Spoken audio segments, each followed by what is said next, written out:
ተመችቷል። ሀቡ መንፈሳዊ ነኝ። አሁን ሲበስብኝ ነው በቃ ላንቺ የሆዴ መፈስፈት የፈለጉት። መንፈሳዊ ነኝ። መንፈሳዊ ስትሆኝ ባልሽን በማንኛውም ደካማ ጎኑ መከተል አለብሽ። ከሴት ጋር ተኝቶ እስካልተገኘ ድረስ በማንኛውም ነገር ባልሽን መደገፍና ከባልሽ ጋር መቆም እንዳለብሽ ነው የሚናገሩት አባቶችም። ይሄንን ስላላገኘውበት ምንም ነጥብ ስላላገኘውበት ስካሩና ይሄ ነው፣ ይሄን ብቻ ነው። ስለዚህ እስቲ ቆይ እስከ መጨረሻው ለምን አልሄድም የእግዚአብሔር ፍቃድም ይሁን ብዬ ብር መላክም አቆምኩኝ። ብር የተወሰነ ብር ለራሴ እያረኩኝ ልጆቼንም እያስተማርኩ ልጆቼም እየሆንኩኝ ይሄው እስካሁን አለው። አሁን ደግሞ በቅርብ እስቲ ጸሎትም ማርግ፣ እንደው መተትም ከሆነ ጸሎትም ማርግ፣ ጠበልም ሂድ እስቲ ብዬ ጠበልም እንዲሄድ አረኩኝ። ምርጥ ጠበል የተባለ ሄደ። ግን እሱ ለካ ለሱሱ ለስሜቱ የተገዛ ባሪያ የሚሉ ለሱሱ ለካ ተገዢ የሆነ ሰው ነው። የሚመልስ አይደለም። ህይወትን መምራት የሚፈልግ ሰው አይደለም። ህይወቱን እንዲሁ በዝላልነት ለመጨረስ የፈለገ ሰው ነው። እኔ እንደውም አንዳንዴ ሳስበው እንዴ አንተ ትሞታለህ አትተርፍም፣ ህይወትህን እስካል ድረስ ፍጥዝ ብለህ ኑር የሚል በሽታ ይዞ ይሆን እንዴ እለዋለሁ አንዳንዴ። እና እንደዚህ አይነት በሽታ ኖሮ ቢሆን ያለ መቀጠል በቃ እስካለ ድረስ ለራሴ ልፈንጥስ እንዲህ አንተ ለልጆች እንኳን አታስብም? ነገ ምጥዬላቸው ሄዳለሁ እንኳን አትልም? ለእኔ ተው፣ እኔ እንደ ራሴን አቅተኝም። እኔ እንደውም ልጆቼንም አቅተኝም። ግን አንተ ምን ይመስልሃል እንዲህ ቤት ውስጥ ታሽገህ? የራሱን እድር ልጆች ወንድሞቹ ናቸው የሚከፍሉለት። የእኔን እድር አንዱን አስወጡኝ። እንደውም በቃ ወጣውኝ። እኔ ትልቅ እድር የተባለ ወጣው። በቃ ትንሽ እንኳን አይሰማህም? ይሄን ዝቅ ብለህ እንደዚህ በቃ በማይረባ ህይወት ስትኖር በህይወት ስትጫወት ጉልበት እያለህ ብዬው ምንም አይገባው፣ ምንም አይሰማው። ጭራሽ እኔን ይሰድበኛል። እኔን የአንቺ ብር ምን አሳየሽ? እስቲ አንቺ ሰርተሽ የታረግሽው ብርሽን ከለዛም ለዚህም በትነሽ ተው እስቲ የኔን። እኔማ እኮ ምን እንዳሳየው አንተ ራሱ አይተሃል አይደል እንዴ? እስቲ አንተ ምን አሳየህ አልኩት። ምን አሳየ ራስን ንገረኝ። እኔማ ምን እንዳሳየው እኮ አንተም ታውቃለህ አልኩት። እንደዛው ደግሞ እሺ በቃ መለሳለሁ ከአሁን ወዲህ ምንም አላረግም አልጠጣምም ብሎ እሺ ብሎ 46,000 ብር አውጥቼ ትኬትም ቆርጬለት የትራንስፖርትን ብዬ ልብስም እንዲገዛበት ብዬ ጠበል ላኩት። ጠበል ብልከው በቃ እስካሁን እስከ መጨረሻ ነው የሚሻለው። አሁንስ በዚህ እስካልተሻለው ይሄ ጥጋብ ነው እንጂ እብደትም አይደለም በሽታም አይደለም ብዬ ወስኜ ነበር። ግን ሲመጣ እንደውም እንደዛው ነው፣ ቀጥሎበታል። ሀቡ እብደቱ ቀጥሎበታል። ስለዚህ እኔ ምን እንደማረግ ብቻ ንገሪኝና በቃ እኔ አይሙሬም በሰው ሀገር መቀበስ የለበትም። አሁን በቀደም የሆነ ስራ ስሪ ተብዬ ያንን ስራ ራሱ ራስቼ በስተመጨረሻ ነው ፈጣሪ ያወጣኝ። አስበሻል? ሐሙስ ነው፣ አርብ ቀን እንግዳ ይመጣል። ሩዝ የለም ነበረ፣ ሳልናገር ጉዶኜ ነበረ። አስበሻል? እሱ በዛ አይሙሬን በሚነካው ሰዓት እኔ እዚህ የምሰራውን ነገር ነው ማጣው። እና እስቲ ምንድን ነው የምትመክሪኝ? የቤቱን እቃ ሽጦ ጨርሷል። ምንም የለም። የቆመው ብፌ ነው። ብፌና አልጋውና ቴብሎቹ ብቻ ናቸው። ቴሌቪዥኑንም ሽጧል። የቤቴ እቃ እንዳለ ከዱባይ ያመጣኋቸው በካርጎ ባለክዳኑ ፌርሙዙም ምንም የለም። እስቲ አንቺ ይሄ ሁሉ ሆኖም ራሱ ይሄ ሁሉም አድርጎም ራሱ ይቅር ብዬው እያወራሁት ነው። እስቲ ከዚህ በላይ እኔ ምን ላድርገው? እሺ እስቲ ምንድን ነው የምትይው? እሺ አንቺ በጣም ከባድ ነው በእውነት። እኔ ምን እንደምልሽ አላውቅም። እኔ ከአሁን ተለውጠሽ ትተሽ እሱን ተምረሽ በቃ ደስ የሚል ነገር እየጠበቅኩ ነበረ እና መጨረሻው እንደዚህ መሆኑ ያሳዝናል። 6 ዓመት ለፍተሽ ቤት ሰራሽ፣ ገብተሽ እቃ ሟላሽ፣ 4 ዓመት ኖርሽ፣ ሁለተኛ ልጅ ወለድሽ። መልሰሽ ከመጣሽ አሁን ስንት ጊዜ ነሽ? 4 ዓመቴ ጨረስኩኛው። ቢያንስ አሁን በሁለተኛው ምንም አትልኪለትም። ምን ያህል ሰካራም እንደሆነ እንደማይረባ አውቀሽ በቃ አትልኪለትም። ብዙ ተስፋ ነበረ። ይህ ያንቺ ልፋት አይደለም። ታርስተፎ ቤተሰቦቹ መጀመሪያ ሲያሳድጉት ኃላፊነት እንዲሰማ አድርገው አላሳደጉትም።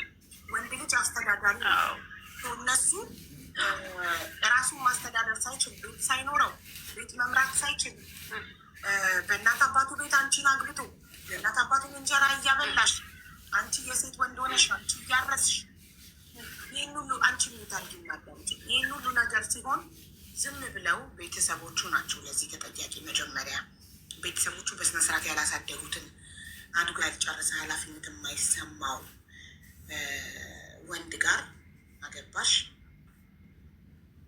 በጣም ያሳዝናል። እድሜሽ የተቃጠሉ 4 ዓመት አረብ ሀገር፣ ከዛ 6 ዓመት፣ ከዛ ኢትዮጵያ ሌላ 4 ዓመት፣ ከዛ አቤት ወደ 10 ምናምን ዓመት ከዚህ ሰውዬ ጋር ያቃጠልሽ ነው። 8 ወደ 17 ዓመት ከዚህ ሰውዬ ጋር አቃጥለሻል። ግን ምንም ለውጥ የለውም። በ17 ዓመት ህይወት ያልተለወጠ እድሜ ልክሽን አንቺ ጋር ጠበሴት ስደፍን ከሆነ ህይወት አሁን ካልነቃሽ መቼም አትነቂ። ስለዚህ መላክ ብቻ አቁሚ በቃ። ሌላ መፍትሄው ምንድን ነው? ለእሱ ገንዘብ መላክ ማቆም በቃ። ሁለቱ የሰራሹ ቤት አለ አይደለ? እናትና አባቱ ያብሏቸው ያጠጣችሁ ልጆችሽን ያሳድጉ። አንቺ ገንዘብ ያዥ፣ ገንዘብ ይዘሽ ግቢ ሀገርሽ። ገንዘብ አጠራቅሚ፣ ገንዘብ ያዥና ሀገርሽ ስትገቢ ልጆችሽን ይዘሽ ትኖሪያለሽ። ከዛ ከተለወጠ ፈጣሪ ከለወጠ አብራችሁ ትቀጥላላችሁ። ካልሆነ መፍትሄ ትፈልጊያለሽ። አሁን ለጊዜው የምሰጥሽ መፍትሄ ገንዘብ አትላኪ ነው። አቡ እኮ ገንዘብ አልክለትም እኮ አልክለትም። የተወሰነች ብር ነው እንዲህ በቃ ተቸገርኩ ምናምን የሆነች ሰዓት ላይ ክፍተት ሲገኝ ከ10,000 ብር በላይ የበለጠ ብር አልክለትም ብለሽ ታምኛለሽ? ብዙ ብር አልክለትም። አንድ ብር ማትላኪ በአማርኛ ከተግባባን አንድ ብር ማትላኪ። አሁንማ አልክም። ብር ካላገኘ ሱሱ ሲቸግረው ይተወዋል። አትላኪ። አንቺ ልጆችሽን ብቻ በቤተሰቦቹ ቤት ልጆች የት ነው ያሉት? እዛው ቤተሰቡ ጋር። ስለዚህ በቃ ቤተሰቦቹ ጋር እየደወልሽ እሱ ጋር ከደወልሽ ማውራት ከፈለግሽ አሁን የተደዋወይ መብትሽ ነው። ግን ገንዘብ ግን አትላኪ። በተረፈ ቤቱ በማን ስም ነው? ቤቱን ይሸጠዋል ብለሽ ታስቢያለሽ? አንቺ 6 ዓመት አረባ ለፍተሽ የሰራሽውን ቤት ቤቱ የቤተሰብ ሲቸግረው ቤቱ እንዳይሸጥ ቤቱ የቤተሰቦቹ ግቢ ላይ ነው። ቤተሰቦቹ ቤትህን ንቀልና ሂድ ማለት ይችላሉ። የራሱን የቤተሰቡ ግቢ ላይ መቼም ሊሸጥ አይችልም። ስለዚህ ሽጠውን ብለሽ ካሰብሽ ቤቱን ካልሸጠው በቃ በተረፈ ልጆችሽን እናት አባቱ ጋር እየደወልሽ ጠይቂ፣ አናግሪያቸውን። ስትፈልጊ እሱን ዝጊው፣ ስትፈልጊ አናግሪው። ዋናው ፖይንት ግን ምንድን ነው? እድሜሽ ከዚህ በላይ ጉበትሽ እንዳይከስር ገንዘብሽን ብቻ ያዥ። እንደፈለገ ይጠጣ ይጨብስ፣ አንቺ ምን አገባሽ? ገንዘብሽን ብቻ ያዥ። አንቺ ገንዘብሽን ያዥ። ገንዘብ ገንዘብ ከያሽ በኋላ ገብተሽ ልጆችሽን ታሳድጊያለሽ። ፈለቀ እዛው እሱን ፈጣሪ ያውቃል። ጊዜው ሲደርስ እናወራለን። አሁን ለጊዜው ገንዘብሽን ያዥ። ስለ ዛሬ ስናወራ ገንዘብ ያዥ። እኔ ትልቁ መመክርሽ ነገር ምንድን ነው? አንቺ መልሶ ልጅሽን ጥሩ ያሰደደሽ ልጆችሽን በተነሽ የተሰደድሽው ለገንዘብ አይደለም። ስለዚህ ገንዘብሽን ያዥ። በቃ ይህንን ነው መመክርሽ። ሌላ ምንም ልልሽ አልችልም። ስለ ነገ ፈጣሪ ያውቃል። ዛሬ ላይ ግን እኔ መመክርሽ ገንዘብሽን ያዥ። 5 አትላኪ። እጅሽን ይበላሻል ካላክሽ ለእነሱ ለእናትና አባቱም ሆነ ለእሱ አትላቂ። ባላቸው ይኖሩ፣ እነሱ አላቸው። እኔ የምልከው ለልጆች ብቻ። እኔ እኮ ይዣለሁ፣ ሀቡ እኮ ይዣለሁ አለኝ። እኔ አሁን ብሄድ እኔ ቦታም ገዝቼ ቤትም መስራት የምችል ሰው ነኝ። ወንድሞቼም አሉልኝ። እኔ እዛ ከገባው በቀጥታ ይገለኛል። ላው ላይ ያለው መንፈስ ራሱ በጣም በጣም ከባድ ነው ልሻለሁ እኮ ይገለኛል። አንድ ቤት ጣራ ስር ራሱ ምንኖር አይመስለኝም። እኔ ይሄንን ራሱ ላዋይሽ አረድ የገባሁት እሱም በህግ እንዴ፣ እሱ ከህግ በላይ ነው እንዲ። አንድ ሰካራ እዛው አንድ ጣራ ስር እያለን አይደለም። መለያየት ከፈለግሽ ትለያያለሽ። ህግ አለ፣ ህግ ይለይሻል። አዎ ይሄው እስካሁን ያልተለወጠ ሰውዬ መቼም እስኪ ይለወጣል ብዬ እኔ አላስብም። አሁን በቃ እኔ የምልሽ እናትሽስ በህይወት አሉ? እናቴ አለች፣ ያው ከዛ ራቅ ያለች ናት። አባትሽስ? አባቴ አረፈ እኮ። አዎ ይቅርታ፣ ለካዝ በሁለተኛው አረብ ሀገር ከመጣሽ በኋላ አርፏል እኮ። እናትሽ ድምታች ላይ ስለ እናትሽ ስታወሪ ሰምቼሻል።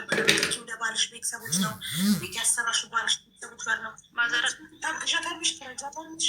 ማዘርን አግዛታለሁ። አመት በዓል በመጣ ቁጥር እንደውም ያኔ ፋዘር ሲሞት መስቀል አካባቢ ላይ ነበረ። ለእሷም ራሱ ሁሉን ነገር ወጪ የሸፈንኩላቸው እኔ ነኝ። የዛሬ 3 ዓመት በፊት ማለት ነው። 3 ዓመት ከ6 ወር ሆኖታል አሁን ፋዘር ከሞታ። በዛን ጊዜ እንግዲህ የአራት ወር ደሞዝ ነው ልኬ ሁሉን ነገር እንዲያደርጉለት ያረኩት ለፋዘር ማለት ነው። 3 ወንድሞችስ አሉ? እናትሽ ሁሉም እናቴ እኮ መሬት አላት እልል ያለ እንትን ነው የምትኖረው። ምንም አይቸግራትም። ያው እኔ ለአመት በዓል እንዳይከፋት እንዳይቸግራት እያልኩ እልክላታለሁ። ለአመት በዓል እንጂ በጉልበት እስከ ጎኗ ሰው አለ። ሁሉም አግብተው ብቻ አንድ ከሆነችስ አሉ እዛም አሉ የቀሩ 2 አሉ። ሌሎቹ ደግሞ ወደ ሌላ ቦታ ናቸው። ያው እኩልም እየሰጠች ታሳርሳለችም። ምንም የሚቸግር አይደለም። ሳይ ዋናው እናትሽ አይቸግራት። ታዲያ እናትሽ ጋር ለምን አታደርጊያቸውም? ልጆች እናትሽ ከሄድሽ ለምን ነው? ልጆቹ ደግሞ ትልቁ መጀመሪያ ሀ ብሎ ያደገውም እዛ ነው። እናቴን እንደውም ብዙም አያውቋትም፣ ሩቅ ነው፣ እንራራቃለን። እዛ እሱ ጎን ሆነው ስላደጉ እናቴ ሩቅ ስለሆነች ብዙም ስለማይመጡ እሷን ብዙም እንትን አይሉም። እነሱ ናቸው ያሳደጓቸው። ስለዚህ ያ ያሉ ማለት ነው ልጆቹ አባታቸው እንደዛ ስክር ጥንብዝ ብሎ ምናምን ሲገባ ሲረብሽ ምናምን ያሉ አድገው እንዴት ነው የሚሆኑት? ትልቁ እንደውም አሁን በቀደም ደውሎልኝ መስቱ አንቺ ነሽ ያህል ብር ልከሽለት እንደዚህ የሆነው ያለችውን እህል ራሱ አውጥቶ ይኸው እየሸጠ ነው ሲለኝ ራሱን የሚሸጥ ሲፈልግ እኔ አይኖሬን አተንኩብኝ ብያቸው፣ እንደውም ልጄ ላይም ጨውኩበት።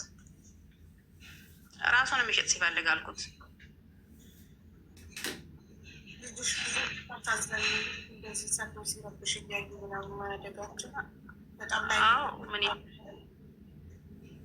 ምን ማድረግ እችላለሁ? ምንም ማድረግ አልችልም። አረ እንደው ቤተሰብ ራሱ እኮ እሱ መጠጥ ሲያቆም እንዴት እፎይ እንደሚሉ ቤተሰብ ጎረቤት ሁላ አዲስ አበባ ቢሆን ቴራፒዎች አሉ፣ ሪሃቢሊቴሽን ሴንተሮች አሉ። እንደዚህ በጣም ሱሰኛ ለሆነ ሰው የመጠጥ ሱሰኛ እዛ ይገባና ማገገሚያ፣ የሱስ ማገገሚያ ሪሃቢሊቴሽን ሴንተር ተከፍሎ ነው። ከአልጋ ጋር ይታሰራሉ። አምልጠው ወጥተው ላይ ሰዓታቸው ሲደርስ የሱሳቸው ስለሚረብሹ ታዲያ መዳን ለሚፈልግ ሰው ነው እንደዛ ፈቃደኛ ሊመስሉ፣ በጉልበት አይደለም መዳን። አይሆንም፣ አይፈልግም። ይሄ ልጆች ነው የሚያሳግሉት ከምንም እንትን። ስለዚህ አሁን አንቺ የምትፈልጊውን ያህል ገንዘብ ከያዝሽ በኋላ ሀገር ቤት ገብተሽ በህግ መለያየት ያለሽ። ለጊዜው ግን ገንዘብ ያዝ 5 እንዳት እየቀረችው አንድ ተሸጠኝ ብፌውን ሲጨምስ እንደሚሸጥ እናያለን። ብፌውን እቃዎችን ሽጦ ጨርሷል። አንቺ አትጨነቂ፣ አንቺ በሽታ ላይ እንዳትወድቂ። አሁን እኮ አሁንም ተዋለው በቃኝ። እኔ መጨነቅ አልፈልግም። አሁን ብቻ ግን ስገባ ልጆችን እንዴት ነው ማያቸው? እንዴት ነው ሰላም ስመላቸው እኮ ነው ብለው እና ደግሞ እኔ ከገባው የሰራችውን ብርስ መካፈል እችላለሁ ብሎ እስካለ ይችላል። እሱማ ህግ ሊፈቅድ ይችላል። በራስሽ ስም ከሆነ የምታጠራቅም ይችላል፣ ይካፈላል። ታዲያ እንዴት ነው ማድረግ ያለብኝ? በራስሽ ስም አታርጊ። ከአሁኑ ወደ እናትሽ ስም አስገቢ ገንዘብሽን። እሺ እናትሽ ስም አድርጊ። ለ6 ወር ያህል የ6 ወሩ ስለሆነ ባንክ ስቴትመንት የሚጣራው ፍርድ ቤት የሚጠይቀው አንቺ አሁን ጀምሮ ያለውንም እንዳለው የእናትሽ አዙሪ እና ለ6 ወር ያህል እንዳትገቢ ሀገር ቤት። ለ6 ወር ያህል በእናትሽ ስም አጠራቅሚ ሙሉ ገንዘብሽን። ከዛ በስምሽ ባዶ ከሆነ ምንም አይካፈልም። ገባሽ? ያንን ቤት ብቻ 6 ዓመት አረብ ሀገር ሰርተሽ የሰራሽን ቤት እሱን እኩል ይካፈላል፣ እኩል ትካፈላላችሁ። በተረፈ ሀብትሽን ግን አይካፈልም። ፈጣሪ ደግሞ እስከዛ እስከ 6 ወር ምናልባት ቀልብ ሰጡት፣ ስካሩን ትቶ ጸባዩን አስተካክሎ ከተለወጠ ትዳርሽን ትቀጥያለሽ ገብተሽ። ካልተለወጠ አይለወጥም። ትመርጫለሽ። በፈጣሪ ተስፋ አይቆረጥም። አይለወጥም አትበይ፣ ይለወጥ ይሆናል። አንቺ ጸልይ። እስከዛ ግን ዋናው ጸበሎ ስጄው ተለውጦ ጸሎት ጀምሮ ተመልሶ ይሄ ህይወት ይሻለኛል ብሎ ወደዚህ የገባ ሰው መልሶ ይለውጣል ብለሽ ታስቢያለሽ? እንጃ ፈጣሪ ነው የሚያውቀው። ምናቃለ ማለት አይታወቅም። በፈጣሪ ተስፋ አይቆረጥም። ጸሎት አድርጊ አንቺ። እስከዛ ከተለወጠ እስከምትገቢ ምን አሻሽ እስከምትገቢ ከተለወጠ ተለወጠ፣ እድል ትሰጫለሽ። ካልተለወጠ ልጆችሽን የህይወትሽን ትመርጫለሽ። ግን ገንዘብሽን አሁን ዋናው ነገር ገንዘብሽ ስለሆነ ገንዘብሽን በእናትሽ ስም አስቀምጪ። አሁን እሺ እኔ ሀቡ አሁን የሆነ እዚህ ሆኜ የሆነ መሬት ልገዛ ፈልጌያለሁ። ዝም ብዬ በማዘር ስም ገዝቼ ፊርማው ላይ ከተቸገርኩ ብዬ እኮ ነው የዝውውሩ ላይ የምን ፊርማ አልገባኝ። የቦታ መሬት ልገዛ ፈልጌ ነበረ በስሜ። ታዲያ በስሜ የማረገውን ትቼ በማዘር ስም ልግዛ? አዎ በእናትሽ ስም ግዢ። በኋላ ውዝውር ሲባል በጣም አልቸገርም። ምንም አትቸገርም። በህጋዊ መንገድ እንደ ስጦታ ትሰጥሻለች እናትሽ ማለት ነው። እንደ ስጦታ እንደ ስጦታ ታዘዋውረልሻለች። በቃ እንደውም እንደዛ ነው ማድረገው። እኔ እንደውም በስሜ እንዲገዛ ነበር የፈለግኩት። በስምሽ ምንም ነገር እንዳታፈሪ እሺ። እና ደግሞ እሺ፣ አሁን እስከ አካውንቴ ላይ ያለውን ብር እንዴት ነው የማደርገው? እናትሽ አዘዋውሪያ። አሁን ያለውን እዚህ ከሆነ አሁን የለኝም እኮ ኢትዮጵያ ያለውን ወደ እናትሽ ትራንስፈር አድርጊ። በአማርኛ እያወሩ ስገባ ችግር የለውም። ስገባ በስንት ቀን መች ይኸውልሽ፣ ፍርድ ቤት አሁን አይቶ ማለት ነው በስንት ቀን መች እንደተስተላለፈ ብሩን ቼክ ካረጉት 6 ወር አልኩሽ እኮ ከአሁኑ ትራንስፈር አድርገሽ ከ6 ወር በኋላ ነው ሄደሽ እንትን ማለት የምችይው። እስከ 6 ወር እሱ ቢቀየርስ መጠጥ ትቶ ጥሩ ሰው ቢሆንስ ትዳርሽን ትቀጥይ የለ ወይስ ሌላ ወንድ ጠብሰሻል? ምን ጉድ ነው? ኧረ ምን አለኝ እኔ ምን ወንድ ነው የምጠብሰው? ካሁን ወዲህ ታዲያ እንደዛ ከሆነ ሌላ ወንድ ካላየሽ የ2 ልጆችሽ አባት ነው። እስከዛ መጠጡን ከተወ ይህ ሰው አልማገጠ መጠጥ ነው ሱሰኛ ነው አይደል? እስከዛ ሱሱን ከተወ ችም ጸልየሽለት ሱሱን ከተወ ስትሄጂ ትዳርሽ ይቀጥላል እኮ አይደል እንዴ? አዎ እሺ ካልተለወጠ ነው ሌላ እድል የማትሰጪው እና አንቺ ልጆችሽ ይዘሽ ከዛ ትዳር የምትወጪው አይደል? አዎ እሺ እስከ 6 ወር ነገ ብትሞቺስ ታዲያ? ስለዚህ ለምንድነው ለዛሬ 6 ወሩ ዛሬ ላይ የምትጨነቂው? ዛሬ ኑሪ፣ የዛሬ 6 ወር ደግሞ ፈጣሪ አለ። እስከ ፈጣሪ ነገራቶች እንዲያስተካክል እንጂ ጸልይ። አሁን ግን ለይሽ ነው መፍትሄው። ገንዘብሽን ያዥ። ገንዘብ አትላኪለት። እሺ ዛሬ 10 ምናምን ዓመት አቃጠልሽ። ገባሽ? ታጥቦጭ ቃሽ አንቺ እኮ ነሽ ተፈጠኝ። ማንም እኮ አይደለም ጥፋተኛ። ገባሽ? እንደዚህ ሱሰኛ መሆኑን እያውቅሽ ብር ትልኪለታለሽ። ለምን ሲባል ጠጣ አልክለትም እኮ አሁን ነው ያቆምሽው ወይ አቡ? ያኔ ዱባይ ሞኝ ራሱ እኮ አልክለትም። ለቤተሰቦቹ ነው እየላኩ ቤት የሰሩት። አልክም ዶልቼ አልክለትም። ብር ብልክለት ኖሮ እስካሁን በጨዋ ይቀመጥ መሰለሽ? ይሄን ሄዶ ገና ድሮ ሚስት አግብቷል ስላልሽ ነው። በሁለተኛው ከመጣሽ በኋላ ራስሽ በአንደበትሽ ብር ልክለታለሁ ስላልሽ ነው። ለአሁን ነው ይኸውልሽ፣ በአሁኑ ማለት ነው። እንደውም ያኔ ዱባይ ሄጄ በምሰራበት ጊዜ አንድ ብር አልክለትም። ለምን? በጣም ስለሚጠጣ ብር አያስፈልግም ብዬ አልክም። ለቤተሰቦቹ እየላኩ ነበረ ቤቱን የሰሩት። ግን አሁን በአሁኑ ደረጃ ላይ ኑሮም ትንሽ ስለተወደደ በጣም ቸግሮኛል ሲል 10,000 ብር 15,000 ብር ቶሎም አልክለትም። ቶሎም በአመት 3 ምናምን ብልክለት ነው አልክም። ቶሎ ለምን ይጠጣበታል? እየጠጣ ልጆችን ራሱ ነው የሚረብሸው። ምንም የሚያፈራው ነገር የለም። ለምን ሰርቶ አንድ ራሱን አያቅትም?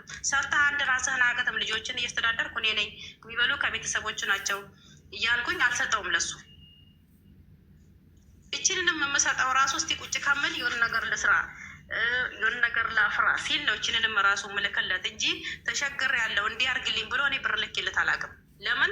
ሰርቶ መኖር የሚችል ሰው ነው። ድንጋይ ፈንቅሎ መኖር የሚችል ሰው ነው። ለምን? እኔም በሰው ሀገር ተሰድጄ እየሰራው እያመጣው ስለሆነ ልጆቼን የማስተምረው እኔ ስለሆንኩ እሱ ራሱን መቻል አቅተው ራስን መቻል አቅተው እኔ አንተን አረዳህም ነው የምለው።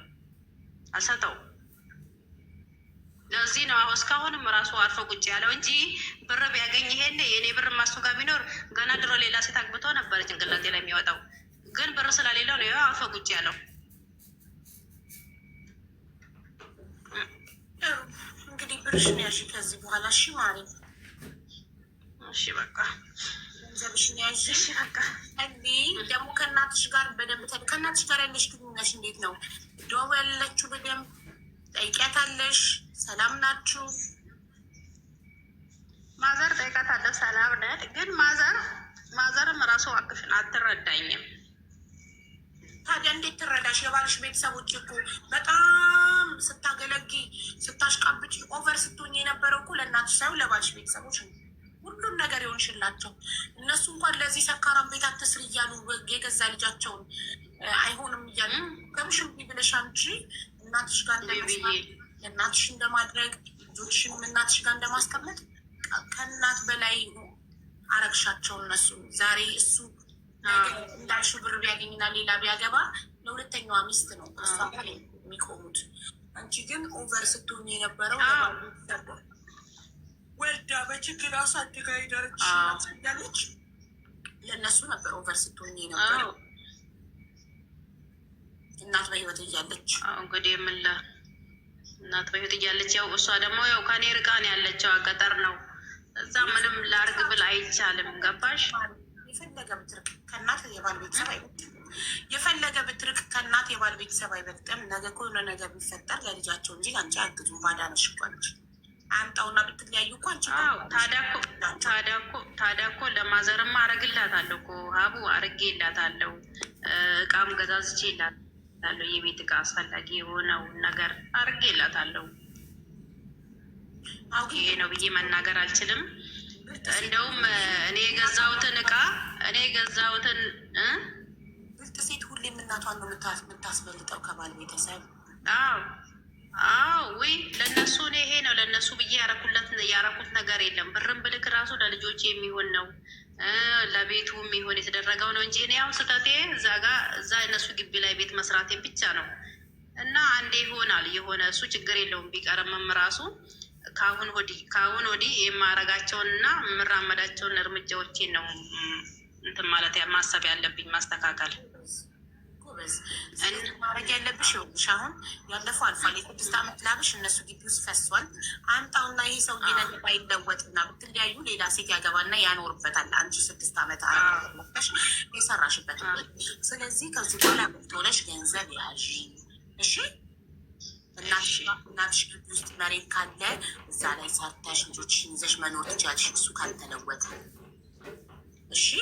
እናቴ ግቢ ውስጥ ቤት የሚሰራ አይደለም ሀቡ፣ ገጠር ነው ያለችው። ገጠር ነው አይሆን የሚሆን ቦታ አይደለም። ሰው ከዛ እየወጣ ነው እንኳን እዛ ቤት ይሰራ። መብራት የለው ማብራት አለው፣ ግን ሀገሩ ትንሽ ብዙም አመቺ አይደለም። ገባሽ? አሁን እኮ ማሬ ኢንተርኔት እና መብራት ካለ ገጠር የሚባል ነገር ቀርቷል። ሁሉ ቦታ እየሰለጠነ ነው እኮ። መብራት ካለ የትም ቦታ እየሰለጠነ ነው የሚሄድ። መብራት ካለ ኤሌክትሪክ ካለ ዋይፋይ መግባት ይችላል። ዋይፋይ ካለ የትም ቦታ እየሰለጠነ ነው የሚሄደው። እኔ አሁን አስቤያለሁ ወንድሞቼ ጋር ወደዚህ ወጣ ብዬ ማለት ነው ወደ አዳማ ወደዛ አስቤያለሁ። አሁን እንደውም ወደዛ አካባቢ ወደ ሞጆ አካባቢ እንደውም ወንድሞቼ ጋር አስቤያለሁ። በእኔ ስም ለመግዛት ነበር እንደውም መሬት የፈለጉት። በቃ ይቅር ካልሽ በእናቴ ስም ይሆና።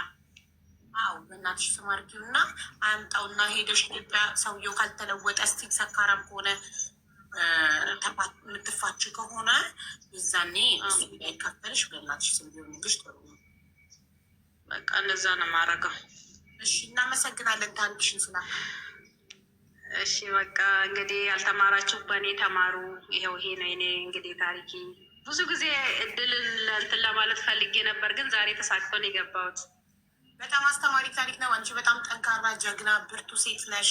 ሁልጊዜም ጠንካራ ሴቶች የሚፈተኑት በወንድ ነው። ባይገርምሽ እንደዚህ ጠንካራ ሴቶች መስራት መለወጥ የሚወዱ ሴቶች ጥሩ ወንድ ቢያጋጥማቸው በጣም ብዙ ሰክሰስፉል ስኬታማ የሆኑ ቤተሰቦችን እናይ ነበር እዚህ ምድር ላይ። ግን እንዴ ተቃራኒ ነው የሚያጋጥሙ። ጠንካራ ሰርታ መለወጥ የምታስብ ሴት፣ ብዙ ነገር የምትሰራ ህይወቷን ለመለወጥ የምትለፋ የምትሮጥ ሴት ሰካራም ዘልዛላ ባል ነው የሚያጋጥማት ብዙ ጊዜ።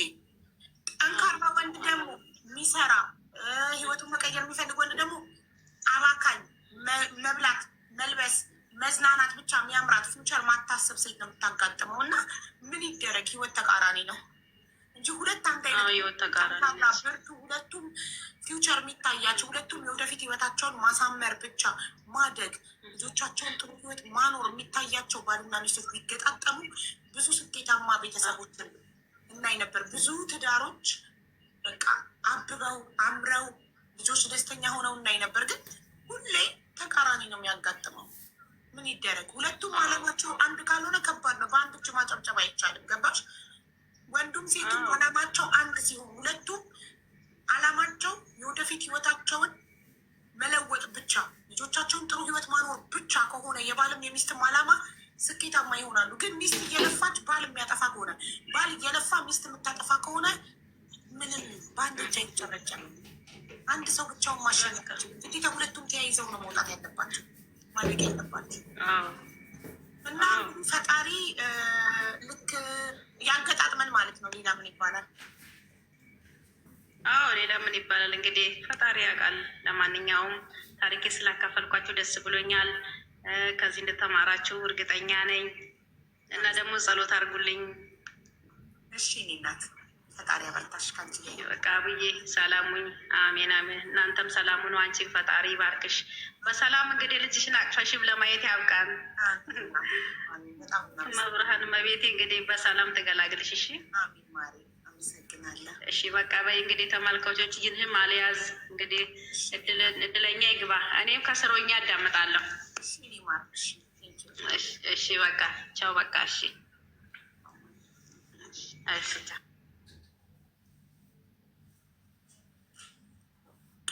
ስለ ጨለማ እንዲህ መስኮቱ ልዝጋው እንትን ይታያል። ከውጭ ወደ ውስጥ ያሳያል። ሲጨልም ዋጋ መጋረጃው ልዝጋው።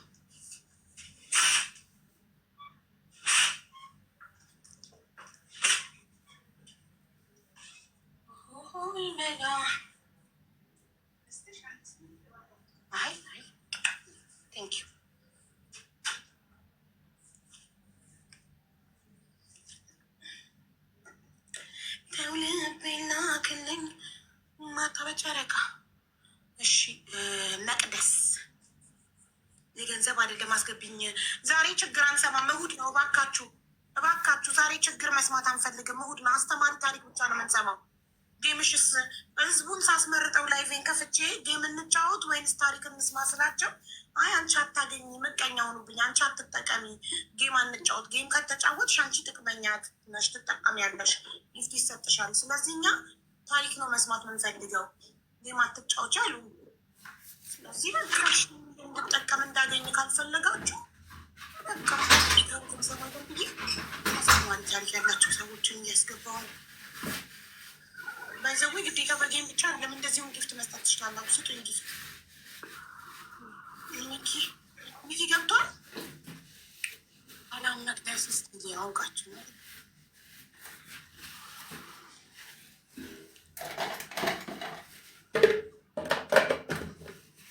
ሻሙ ልጀምር። ቆይ ማሪ አንድ ጊዜ ሚኪ እያሉ ነው። ገብቷል አልገባም? ገብቷል። ይጫወታል።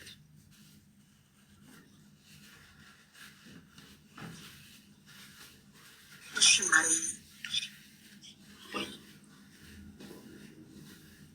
ጀመሪ መቅዲ። እሺ ስላስገባሽኝ አመሰግናለሁ። እና የእኔ ታሪክ የሚጀምረው ገና ከመወለድ በፊት ነው ማለት ነው። ስልሽ እንዴት ነው ሰው ከመወለዱ በፊት ታሪክ ሊኖረው የሚችለው ልትይ ትችያለሽ። ያው እንዲገባችሁ ለማለት ነው። እና እንዴት ሰው ከመወለዱ በፊት ታሪኩ ይጀምራል? ኖ እንዲገባሽ ያክል ነው። ገባሽ? ታሪኩ አመጣጡ ከመወለድሽ በፊት ታሪክሽ ጀምረው። እሺ ሳይወለድ ታሪክ አይኖረውም። በእርግጥ ያ እና አዳምጥ ይገባናል። ጀምሪ ማሪ። እሺ እና እኔ ሳልወለድ እናቴ ሌላ ባል ነበራት። የመጀመሪያ ባሏ ነበራት እና አንድ ልጅ ወለደች አብረው እየኖሩ። ከዛ ልክ 2 ዓመት ሲሞላው ያው በራሳቸው አጋጣሚ ተለያዩ። ከዛ ልጇን ይዛ እየኖረች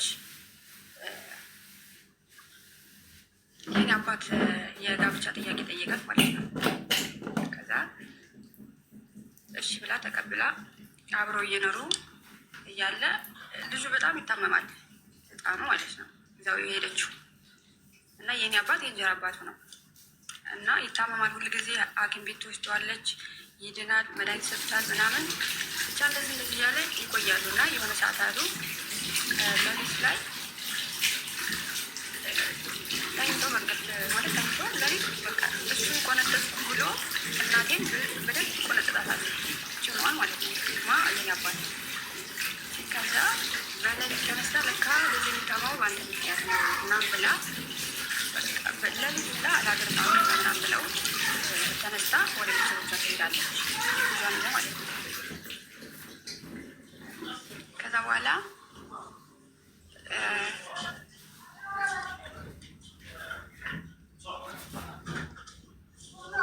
ለምን ቀልብሽን ሰብስበሽ አታውሪም? ማሬ ኮመንት እያነበብሽ ነው? ኖ አይ ክላስ ላይ ልጅ እዛ ነው እና ይቅርታ አይደለም። ኧረ ከጫጫታ ውጭ አንቺ ቀልጠፍ ብለሽ አይደለም የምታውል እያልሽ አንዳንድ ቃል ነው አፍሽ ጠብጠብ የሚለው እና ቀልጠፍ ብለሽ ነቃ ብለሽ አውሪ። ከዛ በዛ መሀል እኔን እርጉዝ ነበረች፣ እሷ ግን አላወቀችም ነበረ እና በጣም ተጣልቶ ስለነበረ እንደው አይቀላቅለኝ ከአንተ ጋር እንኳንም አልወለድኩም ምናምን ብለው በጣም ተጣልተው ምናምን የተለያዩት። ግን እኔ እርጉዝ ነበረች አላወቀችም እና ከዛ ወደ እየገፋ ምናምን መጣ አወቀች። በጣም ተናደደችም። በባህላዊ መንገድ ልታስወርድ ምናምን ሞከረች፣ ግን አልሆነላትም ማለት ነው። ከዛ በቃ ያው መወለዱ አይቀርም ሰው ልጅ ተወለድኩኝ። ከዛ በኋላ ፍላጎት አልነበራትም እኔን ለማሳደግ ማለት ነው። ምክንያቱም ያው አንደኛ ነገር መቀላቀል አልፈልግም። በጣም ተጣልተዋል እነሱ የተረጋገሙታል ነበረ ተረጋግመው ነበረ። መድኃኒዓለም ከአንተ አይቀላቅለኝ ምናምን እንደዚህ ነገር ተባብለው ነበር እና ከዛ በቃ ተወለድኩኝ። ከዛ በኋላ ያው እንደሰማሁት የአይጥ መድስ ምናምን ላገዝታ አጠጣችኝ ማለት ነው። ገና እራሱኝ ማለት ነው። ከዛ እንግዲህ ፈጣሪ የፈቀደው ነፍስን ማንም ማጥፋት ስለማይችል ተረኩኝ። ያው በብዙ መንገድ በቃ እራሱኝ ማለት ነው። ልገለኝ ምናምን ሞከረች፣ አልሆነም።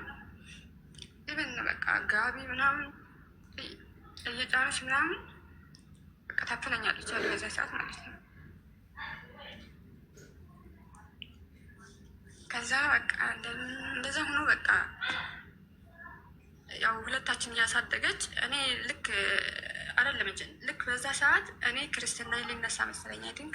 ከዛ ልጅ ሁለት ህፃኑም አለ አይደለም። ከዛ ልጁን ይዤ የሆነ ገበያ ልትሄድ ይሆን የት እንደሆነ አላውቅም፣ ብቻ ሁለቱንም ይዤ አይመቸኝም እና ልጁን ያዝልኝ ብላ ለአባትየው የህፃኑ አባት ማለት ነው ያዝልኝ ትለዋለች። ከዛ በዛ ሰዓት የህፃኑ አባት የወንድምሽ አባት የእንጀራ አባትሽ የወንድሜ አባት የመጀመሪያ ባሏ ማለት ነው። ተለያይተው ተለያይተው እኮ ነው ያንቺ አባት ይጠየቃል እኮ ያዝልኝ አለችው እና ሄዳ እኮ ነው ሄዳ ልጁን ያዝልኝ ሩቅ ሀገር ነው የሚሄደው ትለዋለች። አንቺን ያዝልኝ ትለዋለች። ከዛ እስከምመለስ ያዘው ያው ሌላ ሰው ጋር ከማስቀምጠው አንተ ጋር ያዘው ትለዋለች። ከዛ እሱ ደግሞ እንዴት አንቺን የለመለሽ እንዴት ይቀመጥልኛል ምናምን ብሎ በቃ እያለቀሳሉ በጣም እያለ እሷ ጥላው ሄደች። እኔ ናዝላኝ ስለነበረ ማለት ነው ስለማትችል ሁለታችንም። ከዛ እሱ ደግሞ ቀጥታ ህፃኑን ወደ ደሴ አክስቱ ጋር ወደ ወሰደው የአባትየው እህት ጋር ለህፃኑ አክስቱ ማለት ነው ወሰደው። ከዛ ስትመለስ ልጅን ስጠኝ ልጅስ ምናምን ትለዋለች። አይ እህቴ ጋር ወስጄዋለሁ፣ ምክንያቱም እኔ እንደማይቆይ ነግሬሻለሁ። እኔን በቃ ማደግም ያለበትኝ በእንጀራ አባት በምንም እንዲያድግ አልፈልግም ምናምን ብሎ ወሰደ ወደ ደሴ። ከዛ በዛው ቀረ ማለት ነው። ከዛ እኔ ደግሞ እኔም ልክ በቃ እንደዛ እያልኩ 2 ዓመት ሞላኝ እና እሷም ልክ ሌላ ባል መጣላት እና ከዛ አገባች ለእኔ የእንጀራ አባቴ ማለት ነው። ከዛ በየኖርን ምናምን ያው ገጠር ነው፣ በጣም እልም ያለ ገጠር ነው፣ ምንም የሌለበት ማለት ነው። ከዛ በቃ የሆነ እናቴም አትፈልገኝም፣ የእንጀራ አባትም የእንጀራ አባት ነው ያለች እንደ ሰሙ። በእርግጥ ጥሩም ሰው አለ መጥፎም አለ፣ ግን ለእኔ አጋጠመኝ ነው ነገርሽ ማለት ነው። እና በቃ ምን ልበልሽ ይህን ሁሉ የሰማሁት በጆሬ ነው ስልሽ ተኝቼ በቃ እንደዚህ መልስ ሰጫት ምናምን ልገላት ሞክሬ ምናምን ትላለች። ለእንግዳ መጥቶ ማለት ነው። መቅደስ ኮመንት እያነበብሽ ስለሆነ ነው እኮ አንቺ ቀጥታ ማውራት የምትይው። ኮመንት እያነበብሽ መሆኑን ማረጋገጫ ሲሰጠሽ ኮመንት ላይ ይህን ሁሉ በምን አወቅሽ አንቺ ህፃን ሆነሽ የሚል ኮመንት አንብበሽ ይህንን ያው ስለዚህ ኮመንት ማንበብተኝና ጣራ ወይ ግድግዳ እያየሽ ንገሪኝ። እኛ ቁጭ ብለን አክብረን እየሰማንሽ ነው። አንቺ ደግሞ የሆነ እያሰብሽ እየፈጠርሽ የምታወሪ እስኪመስለን ድረስ ሳትንተባተሽ ማለት ነው። ኮመንት ያረቃል። ለኮመንት ምንም አይነት ምላሽ ትሰጥታለ። ጣራ ወይ ግድግዳ እያየሽ ታሪኩን ቀጥታ ንገሪኝ። ከዛ በቃ እንደዚህ የእንጀራ አባቴ በጣም መጥፎ ነው ለእኔ በጣም መጥፎ ነው። እና በዛ ጊዜ በቃ እናቴም አትፈልገኝም። በቃ ሁሌ ጊዜ እደበደባለሁ፣ ሁሌ ማለት ነው፣ ሁሌ በቃ ምክንያቱም ልጅ ከዛ በዛ በህፃንነቴ አሁን ላይ የማይረሳ ስለሆነ ማለት ነው። በቃ ልጅ ባንቺ ምክንያት ወጥቶ ቀረ ምናለ በሞትሽ በቃ ብዙ ነገር ነው አለ። ከዛ በቃ የእንጀራ አባቴ ይደበድበኛል ምናምን በቃ ከዛ መጥፋት ጀመርኩ ሁሌ ማለት ነው። ህፃን ነኝ እኮ አስቢ፣ 7-6 ዓመቴ ነው። እጠፋለሁ ሁሌ ማለት ነው። ከዛ በቃ ሁል ጊዜ ማታ ማታ ሁሌ ስለምመጣ በቃ ሁሌ ባጠፋም ባላጠፋም ምን እንዳጠፋውም ስለማላቅ ያለኝ አማራጭ ሁሌ ማታ ማታ መጥፋት። ከዛ በቃ አንድ ቀን አድራለሁ ውጭ ዝም ብዬ ማለት ነው። ዛፍ ስር ዛፍ ስር በቃ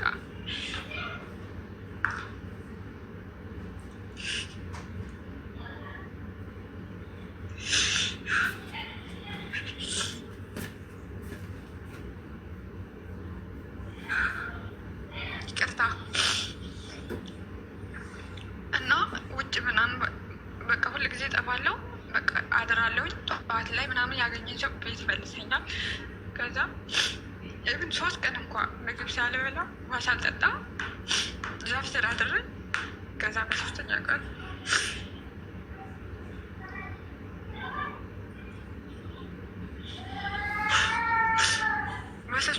በቃ የሆነ አስታወቀኝ። በቃ የሆነ አረንጓዴ ነገር ምራቅ ነው ያስታወቀኝ ማለት ነው። ምክንያቱም ምግብ ምናምን ስላልበላው ማለት ነው። ከዛ በቃ መጥፋት አመቱን በቃ እኔ እንጃ እኔማ እስከማውቀው እናቴ ጋር እያለሁ በቃ መጥፋት ነው የኔ ስራ። ከዛ በቃ ኢቨን የሆነ ሰዓት ደግሞ እንደዚሁ እናቴ ወለደች። ሰርግም ነበረ። ሰርግ እየሄደች ወለደች ማለት ነው። መንገድ ላይ ሆነ ማለት ነው። ከዛ እኔ ደግሞ ከፍት ነው የምጠብቀው። ከፍት ፍየሎች ምናምን እጠብቃለሁ። ግን ያው እኔ በስራ ስለማልጠብቃቸውም ህፃንም ስለሆንኩኝ ከስር እየተከተልኩኝ ያው ጨዋታም ስለሚያጠቃኝ ዝም ብዬ ነው ጠበቅኩ አይባልም እኔ ማለት ነው። ዞሮ ከዛ እናቴ ሰርግ እየሄደች እንደዚህ ወለደች መንገድ ላይ። እኔ ደግሞ ከብት ጠብቄ ማታ ሲመሽ ነው የተመጃለሁ። ከዛ ፍየሏ ጠፋችብኝ መሰለኝ፣ ጠፋች ፍየሏ ማለት ነው። ከዛ እኔም ወደ ኋላ ቀረሁኝ። ምክንያቱም ሁሌም ስለምመጣ እኔ ምንድን ነው የምፈራው? ዱላዋን በቃ ገርፋለሁ። እናቴ ባትመታኝ የእንጀራ አባቴ ይመታኛል። በቃ ይለማል ሁላ ይሄ በቃ መስመር ጧጧ ስነሳ ማታ ታሰር ቢሆን በቃ በርበሬ ሁላ ታጥኜ ምናምን በቃ እመታለሁ። ሁሌ ከዛ ሰው እኮ እኔ ማታ ልክ ሲመሽ ስጫወት ብዬ ማታ ምንድን የሚታየኝ አይ የሆነ ነገር እኮ አጥፍቼ ይሆናል እና ቢናገሩብኝ እገርሃለሁ የሚለው ስሜት ነው ያለው ውስጤ ላይ ማለት ነው። ከዛ ሰርግ ላይ ሆና እንደዚሁ ጠፋሁና ዛፍ ስር እንደዚሁ ወይራ ነው የገጠር ሰው ደግሞ ወይራ ስር ምናምን የሆነ እንትን አምልኮ ነገር ያደርጉበታል መሰለኝ እና እዛ ቁጭ ብዬ መሽቷል። እንቅልፍ ይመጣ ለሊት እኮ ነው። ከዛ የሆነ ኮፍያ ያደረገ ሰው እና ምርኩዝ የተመረኮዘ ሰው ኢቨን ምስል ታየኝ። በቃ ምስል መጣብኝ ማለት ነው። ከዛ በቃ ጮኩ ምናምን ብዬ በጣም ጮኩ ማለት ነው። ከዛ በቃ እዛው ሰርጉ አካባቢ ስለነበረ በቃ ሰው ምናምን መጥቶ ምናምን ከዛ በዛው አጋጣሚ ቤት ገባሁ ምናምን እና ምን ልንገርሽ በቃ በአጠቃላይ በቃ እንደዚሁ እያልኩኝ የሆነ ሰዓት ላይ እንደዚሁ በቃ ከቤት የወጣሁት የመጨረሻ ሰዓት ምንድን ነው ከብት እንደዚህ ሲጠብቅ ወንዝ ጋ ውሃ ዝም ስንቦጫረቅ ማለት ነው። ከብቶቹ ውሃ ጠጥተው ተመልሰው የሰው ፊት ላይ ገብተዋል ማለት ነው። ከዛ የስ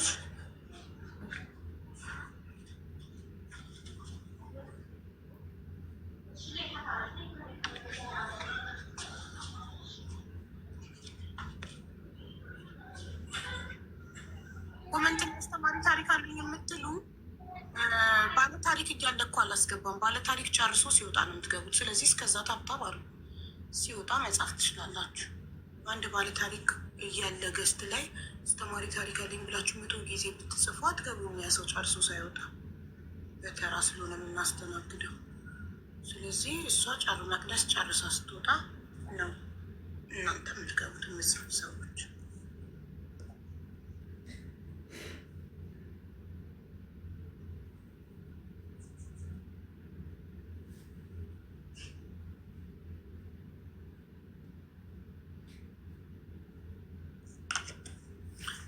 ፊዮሪና ሚዳርጌት ፍራንክሽ ማናት? ፊዮሪና ጨቅጭቅ ብላ ብታደራንች ምን አገባሽ?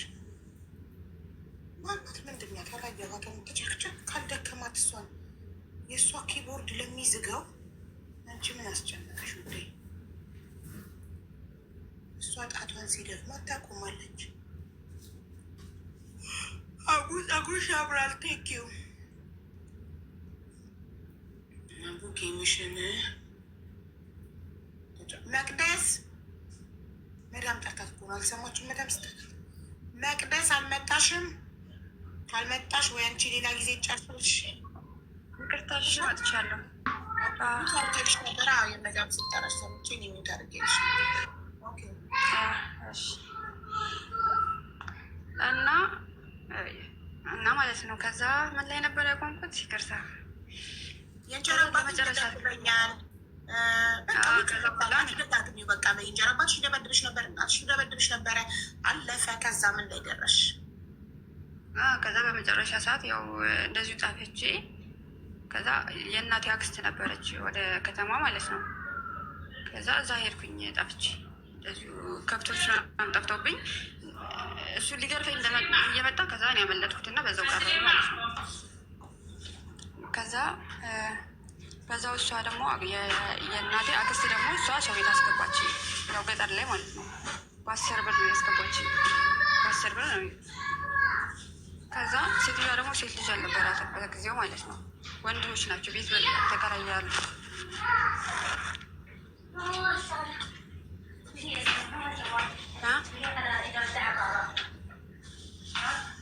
ያላ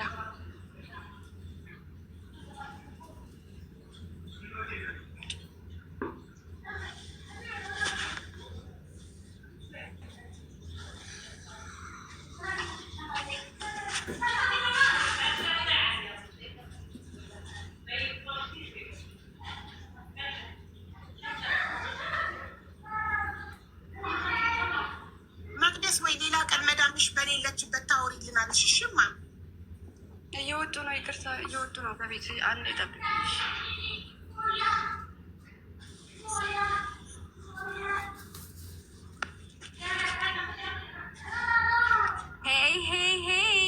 ቃንጆ ፀጉርሽ ያምራል ሀቡ፣ በኢየሱስ ስም እግዚአብሔርን። እስቲ ከጎኑ አሳይኝ። ከፊት ሹሩባ ያለው ፀጉር ሳረጉል የሚያምርብኛላ። ትላንት ደግሞ እያልኩሽ የት ሄዱ ፀጉሮቹ? እንዲ ሹሩባ ራስሽ ነው የሰራሽው? የተሰራ ነው የገዛሁት። ማሪ ኮፍያ በጣም ነው የሚያምረው። በጣም በጄሌ የለጠፉት ያምራል። የትናንትናውን ደግመሽ እንዳትለብሽ አያምርም እያለች ነው አንዷ። እንደ ካስክ ስፐርዞ ያምራል። አረጓለሁ እንደ እንትን እሰራዋለሁ። መቅደስ ሌላ ቀን ይሆንልኝ። ይቅርታ ያው ክላስ ላይ ልብይሻለሁ ያልተመቸኝ ለዛ ነው። ሌላ ቀን ሲመችሽ ትነግሪናለሽ ወይስ በቃ ያሁን ወጡ? በቃ ሾላ ግንሽ ይችላል።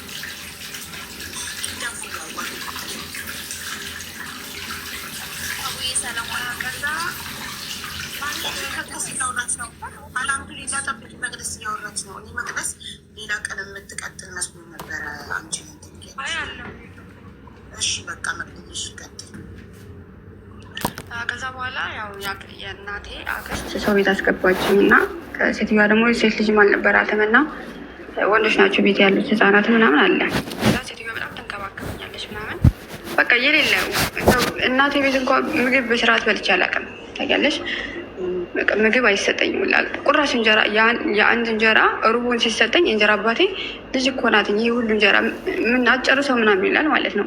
በዛ ላይ ቀን ሙሉ ገጠር ላይ 3-4 እንደዚህ ምናምን አንበላም። የሚበላው ምንድን ነው ወይ ምሳ እራት፣ እኔ የምበላው እንደዛ ነው። ከዛም ላይ ደግሞ ሩብ እንጀራ ነው የሚሰጠኝ ማለት ነው። ከዛ ሴትዮዋ በቃ ትዝ የሚለኝ በቃ ቁርስ ላይ ተነስታ ከልጇ እኩል በቃ ቁርስ ሰርታ ምናምን ብሉ ስትለኝ በቃ የተሰማኝ ስሜት አለ አይደል? እኔ በልቼ ስለማላቅ እንደዛ በቃ ሴትዮዋ በጣም ተንከባከበች ምናምን። ግን 1 ወር ነው የቆዩት እሷ ጋር። ከዛ 1 ወር ቆይቼ ሴትዮዋ አክስቴ ማለት የእናቴ አክስት ብሩን እራሷ ተቀበለች፣ 10 ብሩን። እኔ በባዶ እግሬ ነው የምሄደው።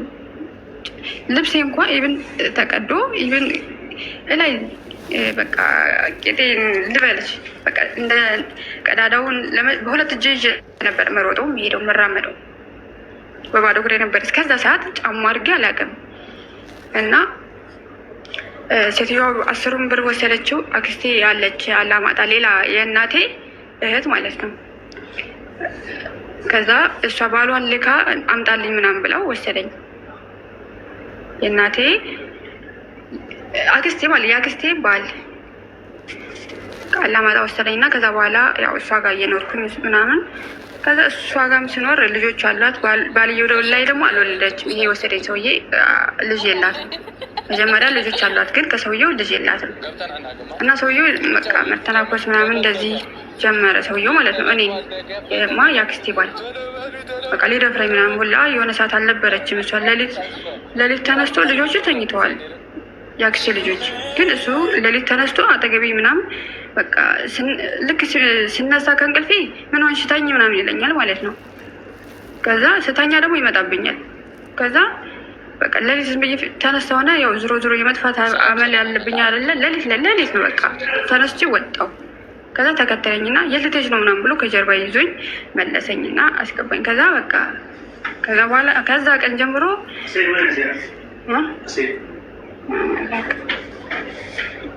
ከዛ ቀን ጀምሮ በቃ ደስ ሌላ ቀን ታውሪልናለሽ።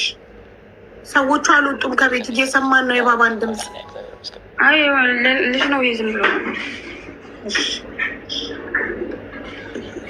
ከዛ ቀን ጀምሮ በቃ ነግራ ይመስለኛል ወይ ልጆቹ ነግረዋት ይሆን የአክስቴ ልጆች ለእሷ ነግረዋት ይሆን ወይ ጎረቤት አይቶን ይሆን አላውቅም። ሌሊት ነበር እና ከዛ እሷ ደግሞ ሰው ቤት አስገባችኝ ማለት ነው። እሷ ራሷ አክስቴ ማለት ነው።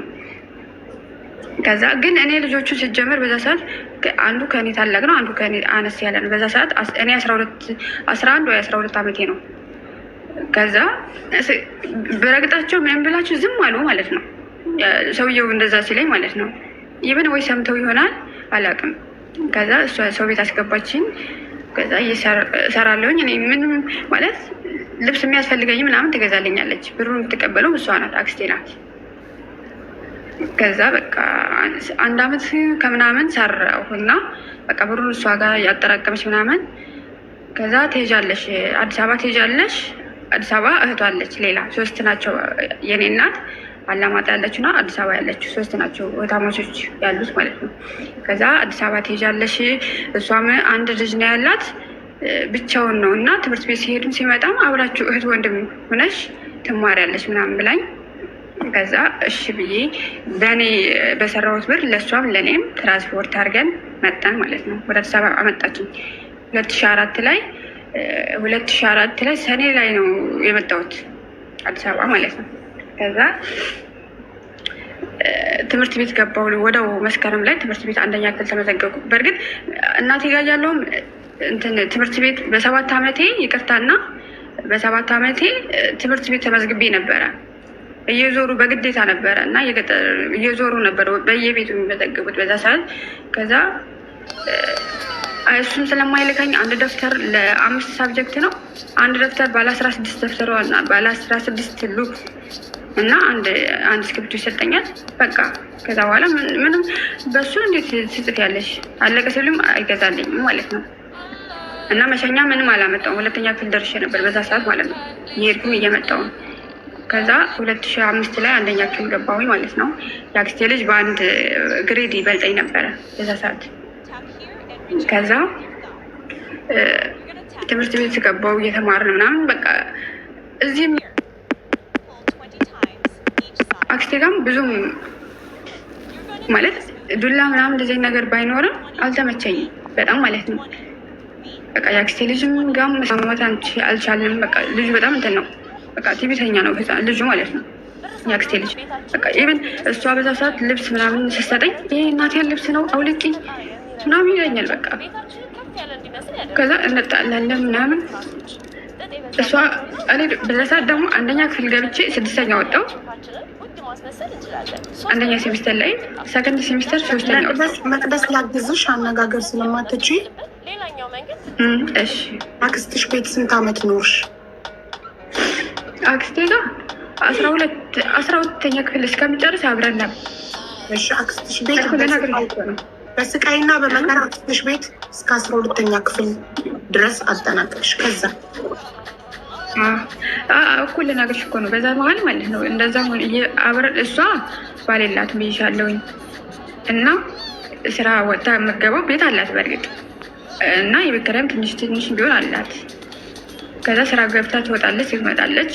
ግን ምንም እኔም ልብስ በቃ ጎረቤት ምናምን ተከራዮች ምናምን ነው የሚሰጡኝ የምለብሰው ማለት ነው። ልብስ ምናምን አንድ ቀን ተገዝቶልኝ አያውቅም አክስቴ ጋር ቢሆን። ከዛ ክረምት ላይ ስራ መስራት ጀመርኩኝ። ልክ ክላስ ሲዘጋ ስራ ጀመርኩኝ። የመጀመሪያ ሰዓት እንትን የሻይ ቅጠል ካርቶን፣ አንበሳ ሻይ ቅጠል ካርቶን ምናምን በኮላ ምናምን ማጠበቃል አይደለም፣ እሱን ስራ ጀመረ። 1000 ብር 2 ወር ሰርቼ ከዛ እንትን ቦርሳና ደብተር አልገዛም፣ ቤትም አይገዛልኝም፣ እኔም አልገዛም። ጎበዝ ስለነበርኩኝ በቃ እስከ 8 ከ1 2 3 በላይ ወጥቼ አላውቅም። እና እንደዛ ነው በመወጣው ደብተር ሁሌ ይሸልማለሁ። ከዛ ልክ በቃ ክረምት በመጣ በየአመቱ ስራ እሰራለሁ፣ እያሻሻልኩ መጣሁኝ። ከዛ ልክ 8 ምናምን ስገባ ዌይተር ምናምን መስራት ጀመርኩኝ። ክረምት ላይ ማለት ክረምት ብቻ ነው ያው ተማሪ ነኝ ምናምን ብዬ አልናገርም ስለማያስገቡኝ ማለት ነው። ተማሪ ነኝ ካልኩ አያስገቡም፣ ስራ አያስገቡም። ከዛ በቃ እንደዛ እያልኩኝ ስልክም ሳይኖረኝ ምናምን በአጠቃላይ እንደዛ እያልኩኝ 12ኛ ክፍል 2016 ማትሪክ ተፈተንኩ ማለት ነው። ከዛ በቃ ውጤት ማለት ብዙ ነገሮች ማለፍ እችል ነበር፣ መስራት የሚችል ሰው ልጅ ነበርኩኝ። ግን የሚያግዘኝ ሰው ስላልነበረ በዛ ላይ ቤትም ስራ ምናምን በጣም ስለምሰራ በቃ ማጠናም ክላስም የለኝም። ኢቨን እንኳን የቤት ስራ እንኳን ለመስራት መብራት አጥፊ ምናምን ስለምባል አጥፊልኝ ያንጸባርቀኛል ምናምን ስለምትለኝ በቃ እኔ ላግዝሽ ለምን አትፈቅጂልኝም መቅደስ? እሺ አክስትሽ ቤት በስቃይና በመከራ በጣም ብዙ ስቃይና መከራ አሳልፈሽ 12ኛ ክፍልን አጠናቀቅሽ። ከዛስ እኮ ከዛ አልመጣልኝም፣ እርምጃ አልመጣልኝ እና ስላልመጣ አክስትሽ ቤት ከ1ኛ ክፍል እስከ 12ኛ ክፍል ስትኖሪ እናትሽን ሄደሽ ጠይቂያት ነበር? ትደዋወሉ ነበር? አገኛት ነበር? በኮሮና ሰዓት 8ኛ ክፍል ነበርኩና እስቲ ሄዱ ላከችን አክስቴ ማለት ነው። የአክስቴ ልጅና እኔ ሁለታችን ልካን ከዛ 2 ወር ቆይተን መጣን። እሷ ቤት አይደለም አክስቴ ጋር ነው አላማጣ ያለችው አክስቴ ጋር። ግን በዛው አይተናታል፣ አየዋት እንጂ እሷ ጋር አልቆየሁም። ኦኬ ጥሩ። ስለዚህ 12ኛ ክፍል ውጤት ስላልመጣልሽ ምን አደረግሽ? ወዴት ሄድሽ? ከዛ 12ኛ ክፍል ውጤት ሲቀር ሪሚዲያል መጥቶልኝ ነበር። ልክ ወደው እንደቀረ በቃ ሁሌም ክረምት ላይ ይሰራለሁ ይሻለሁ አይደለ? ብር አላጣም። በክረምት ሰዓት በምሰራው ሰዓት ለራሴ በቃ የሚያስፈልገኝ ነገር አላጎልም፣ ጎሉብኝ አያውቅም በራሴ ማለት ነው። ከዛ ልክ እንደቀረ ሻይ ቡና ብር ተበደርኩኝና ሲኒ ምናምን ሰጡኝ፣ ጎረቤት ምናምን ማለት ነው። ከዛ ይሄ ረከቦት እንኳ ዝም ብሎ ሊጣል የተጣለ ነው። ትንሽ እንትን ብሏል፣ እያረጀ ነው። እና እሱ ምናምን ጠጋገንኩኝና በ1500 በረንዳ ተከራየው ማለት ነው። መቼ አምና ከዛ ግቢ ውስጥ የሚነገሩ ሰዎች ያሉ ቡና ምናምን ዱቤ ወሰድኩኝና ሰርቼ ልጋትል ማለት ነው። አትርፌ ልመልስላቸው ምናምን። ከዛ እንደዛ ምናምን እየሰራሁኝ ሪሚዲያል በቃ እስቲ እድሌን ልሞክር ምናምን ብዬ በቃ ምክንያቱም ከሚቆጨኝ ሞክሬ ባይሆንም ከተሳካ ተሳካ፣ ካልተሳካ ልሞክር ምናምን አልኩኝና ሞላሁኝ ማለት ነው። ከዛ ቦምባ ዩኒቨርሲቲ ደረሰኝ። ዚነት አንድ ይቅርታ፣ ዚነት የጅዳ ኤምባሲ ቁጥር ተባበሩ የምትይ ሴትዮ ጎግል ላይ ግቢና ኢትዮጵያን ኤምባሲ ኢን ሳውዲ አረቢያ ስትይ የሪያድ ኤምባሲም የጅዳ ቆንጽላም ቁጥር ይወጣልሻል። በዚህ በሰለጠነ ዘመን ኮመንታቸው 80 ጊዜ ሂጂ ጎግል ላይ እና ጻፊ ኢትዮጵያን ኤምባሲ ኢን ሳውዲ አረቢያ ብለሽ ጻፊ። ስትጽፊ የሳውዲ አረቢያ የሪያድ የኤምባሲውም የእንትኑም የጅዳ ደግሞ እሱን ለመስራት ምን ያስፈልጋል? ምስማር ያስፈልጋል፣ ቆንጽላውም ይወጣል። ምስማር ያስፈልጋል ወይ ደግሞ ዝም ብለሽ እዚህ ጊዜሽን አትግደይ በመጨቅጨቅ። ድሌ ልሞክር ምናምን ብዬ በቃ ብተዋው ባልሄድ ሊቆጨኝ ነው። ሂጄ በነበረ ምናምን ነው እኔ ሀሳቤ ምንድነው ሂጄ ሪሚዲያሉ ከመጣልኝ እዛው ማንም ስለማይረዳኝ እዛ ልቀጥል ሳይሆን ቢያንስ ዲግሪ ይማርበታለሁ ብዬ ስላሰብኩኝ በቃ 4 ወር ምናምን ሰራው ሻይ ቡናውን እና ልክ ተጠራን። ሲጠራ ቦምቤ ዩኒቨርሲቲ ሪሚዲያል ተማሪዎች ዩኒቨርሲቲ ያጠራ ምናምን ሲባል ስራዬን አቆምኩኝ። እስከዛ ሰዓት እየሰራው ነበረ። ከዛ ትራንስፖርት ነው ምናምን በቃ ሻንጣ እንኳን ነበረኝ ከጎረቤት ምናምን ለምኜ ምናምን፣ ምክንያቱም ያለኝም ብርም ካጠፋፋሁት እዛ ሄጄ ማንም አይልክልኝም ማንም ምንም ስለማይረዳኝ ከዛ ሄድኩ ማለት ነው። ቦንጋ ዩኒቨርሲቲ ውጤት ስላልመጣለች መሰለኝ ጀመርሽው። ሪሚዲያል ያልኩሽ ሪሚዲያል ማሻሻያ። እሺ ሪሚዲያል አታውቂም እንዴ? አላውቅም። ሪሚዲያል ማለት ከኖርማሉ ለምሳሌ ማለፊያ 50 ቢሆን 49 40 ምናምን አምጥተው የወደቁ ተማሪዎች ማሻሻያ ይባላል። ማሻሻያ ድጋሚ ተፈተናላችሁ? ድጋሚ ተፈተንሽ ማለት ነው? አዎ። ታዲያ ነገርሽኝማ ድጋሚ ተፈተንሽ። እሺ ግን ተምረሽ ነው የምትፈተኙ? 4 ወር ምናምን ተምረሽ ነው? 4 ወር ተምሬ ተፈተንኩ በይኝ አለኩ። እሺ ከዛ እዛው ተምሬ ምናምን ተፈተንኩኝ። ከዛ ወደው ተምሬ ምናምን ተመጣሁኝ። ግን ያው ማሻሻያ አይባልም። ምክንያቱም የመጀመሪያዎቹ እድለኛ የነበሩት ከኛ ባች በፊት የነበሩት 30% ይጨመርላቸው ነበረ። እኔ ስፈተን ግን ልክ እንደ ማትሪክ መቶ ነው። በቃ ከመቶ ነው የምትፈተኝ። ምንም ከማትሪክ አይለይም። እኔ ስፈተን ማለት ነው እኮ እንድትፈተኝ ገና ተጠራሽ። አልመጣም ትቹ መቅደስ እንድትፈተኝ ተደውሎ ተጠራሽ። ይህ ንገርሽ አልገባሽም። ብቻ ተጠራሽ። አይገባኝም። ተጠራሽ እና ሄድሽ። ወደዛ ለመሄድ ቡና ጠጥቁሽን አቁምሽ ወደዛ ዩኒቨርሲቲ ሄድሽ። እሱ ጋር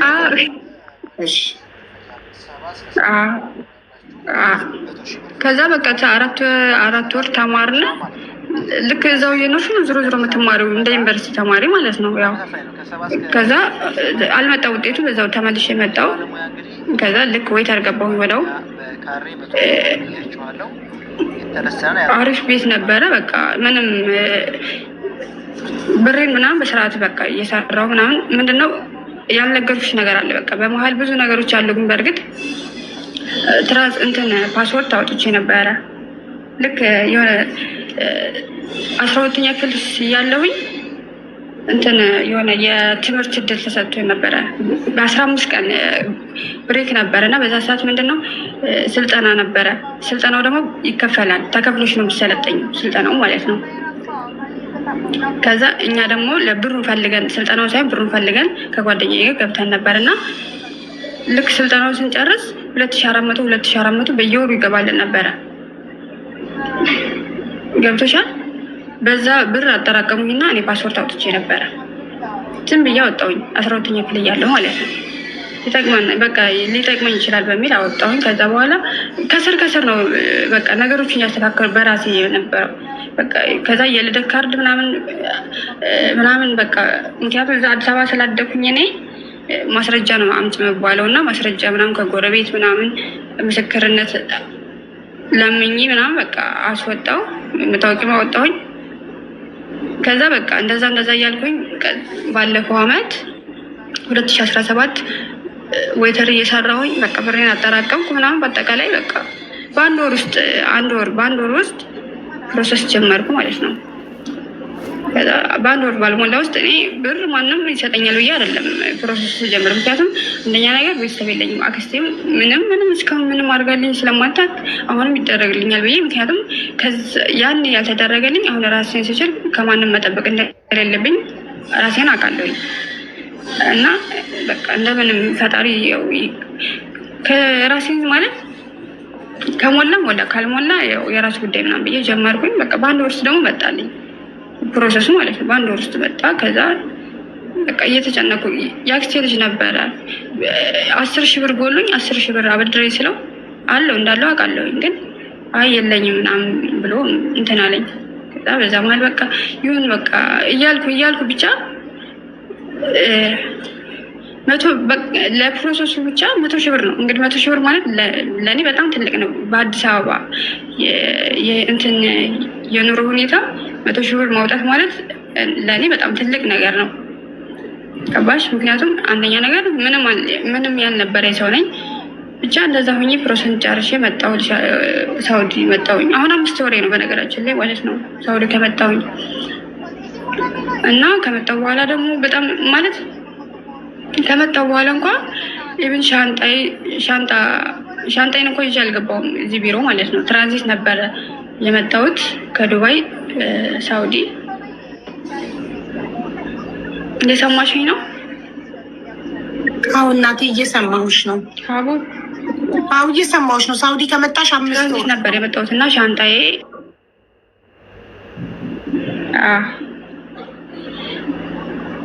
ትራንዚት ነበር የመጣሁት እና ሻንጣዬ ከኋላ ቀረ። እኔ ከፊት መጣሁኝ።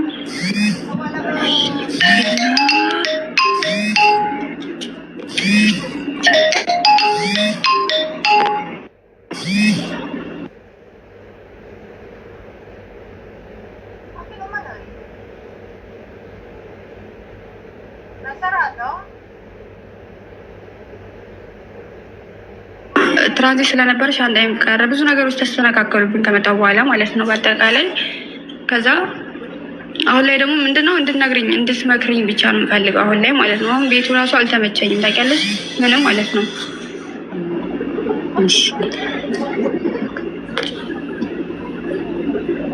ይሰማል አቡ ውዴ? አዎ አልኩሽ እኮ እኔ ማር ይሰማል እናቴ። ስልክ ተደውሎብሽ ነበር ይሰማሻል ያልሽኝ?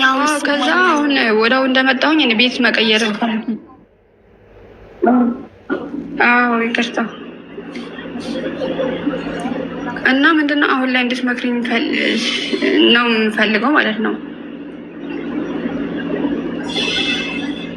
እና ቤት መቀየር ራሱ ፈልጌ አይቻልም፣ ወደ ሀገርሽ ነው የምትመለሽ ምናምን ብለውኝ እኔ ማለት ወደ ሀገር እንዳልሄድ ብቻ በሚል ፍራቻ ብቻ ቤቱ ምንም አልተመቸኝም፣ እዚህ አሁን ያለሁበት ቤት ማለት ነው። እና እስካሁን ራሱ አለው በቃ ይሄ ነው መጨረሻ።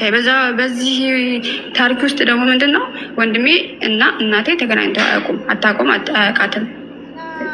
በዚህ አጋጣሚ ያው ማፈላለግ ብትችይ እና ማለት ምንድን ያልተመቸሽ ነገር ማሪ? ያልተመቸኝ ነገር እንዳልኩሽ ምንም አሁን እንደመጣሁ ራሱ ልብስ የለኝም፣ ሻንጣ የለኝም ብዬሻለሁ አይደለ? ኢቨን 1 ወር ከ15 ቀን እስከሚሞላኝ እንኳን የጥርስ ሳሙና አልነበረኝም፣ ልገዙልኝም ነበረ ማለት ነው ቤተሰቦቹ። ከዛ ልክ 1 ወር ከ15 ቀን ሲሆነኝ ይሄ ያስፈልገኛል ስላቸው ብርሽን እንኪና በብርሽ ግዢ አሉኝ። እሺ በቃ ብዬ 400 ብር አነሳሁና በ400 ብር የሚያስፈልገኝ ምናምን ልብስ ባይሆንም ያው ሌሎች ነገር ገዛሁኝ። ከዛ ሰዎች በጣም ብዙ ናቸው እዚህ። ከዛ መኝታ ክላስ የለኝም። መኝታ ክላስ 4 ስለዚህ ያልተመቹሽ ነገሮች አንደኛ ሻንጣሽ ምን ሆኖ ነው ይዘሽ ያልመጣሽው? ጠፍቶብሽ ኤርፖርት? ሻንጣዬማ ኤርፖርቱ ጠፍቶ ሳይሆን ትራንዚት ነበር የመጣሁት። ከዛ ሻንጣዬ ከኋላ ቀረ። የእኔ ብቻ አይደለም የ7 ልጆች ሻንጣ ነው። ሻንጣው ወደ ኋላ ቀረ። እኛ ከፊት መጣንና ይመጣላችኋል ሂዱ ተባልን። መጣን። ከዛ ቢሮ ስንደውል በቃ ሁል ጊዜ ይመጣል ነው። ከዛ በቃ አሁን ተስፋ ቀረች። አሁን መጨረሻ ላይ ምን አለች ቢሮ ላይ ዱባይ ነው ያለው፣ እኛ ሆቴል ይዘን ምግብ እንበላበት ትራንስፖርቱ ምናምን ትችላላችሁ ምናምን አለች። ግን እኛ በዋትስአፕ ደርሶናል እንትኑ ሻንጣችሁ ጅዳ ኤርፖርት ነው ያለው መጥታችሁ ሰዱ የሚለውን ደርሶናል። ግን እሷ እንደዚህ ያለችን ያለ ማለት ብር ማፍላት ፈልጋ ይሁን ወይ ላለመሄድ ይሁን አላውቅም። ቢሮ ማለት ነው እንደዛ ያለችን ነው። በቃ አሁን ተስፋ ቆርጠዋል። እና ስለዚህ ያልተመችሽ ነገር አንደኛ ሻንጣሻ ለመምጣቱ፣ ሁለተኛ ደግሞ ሰዎቹ ብዙ ናቸው፣ ሶስተኛ መኝታ ቤት የለሽም። መኝታ ቤት የለሽም። መኝታ ቤት በጣም ማለት ሌሊት ሙሉ ሲገቡ ሲወጡ ነው የሚያድሩት። እዛ ላይ ይሄ ምንድን ነው የሚባለው ከየት ነው አየር የሚያስገባው ነገር እንኳ የለም። ጠዋት ስነሳ ውሃ ነው፣ በቃ ሰውነቴ ውሃ ነው። የት ነው የምትተኙ ታዲያ? መኝታ ቤት ከሌለሽ ሳሎን አንጥፈሽ ኖ ይሄ ፍሪጆች ጋር ነው የምተኛው። ፍሪጅ 4 ፍሪጅ አለ ብዬሽ የለ እቃ ምናምን በቃ ምስተወደድ ነው የምተኛው። አንጥፈሽ ፍራሽ አንጥፈሽ ነው ወይስ? አይ የብረት አልጋ አለ። አልጋ አለሽ? ኦኬ አይደለም አልጋ። እኔ አሁን ፍራሽ የማንጠፉ ያለማንጠፉ ጉዳይ አይደለም። ያልተመቸኝ ምንድን ነው ሌሊቱን ሙሉ ሲገቡ ሲወጡ ነው የሚያድሩት። ኢቨን ስልክ እንኳን እንደዚህ እንኳን ለማውረድ አይመቸኝም፣ ካልወጡ ምናምን በስተቀር አይመቸኝም። በምንም ለስልኩ አይደለም እነሱ ሌሊት ቀን ስለሚተኙ ሌሊት እንዲስተኙ ስልክማ ይኸው ተመችቶሽ እኮ ረጅም ሰዓትኛ በቃ ሌላ ቀን ታወሪ ያለሽ መዳም ሰዓት ኖር እያልንሽ እንኳን እኮ ቆይ ሊወጡ ነው እያልሽ መዳምን ድምጿን እየሰማን የልጆቹን ድምፅ እየሰማን ችለሽ እኮ ረጅም ሰዓት አወራሽ እኮ እኛ ጋር ከገባሽ አሁን መስሎት በዛ ሰዓት አሁን ቢኖርማ ማውራት አልችልም ነበር።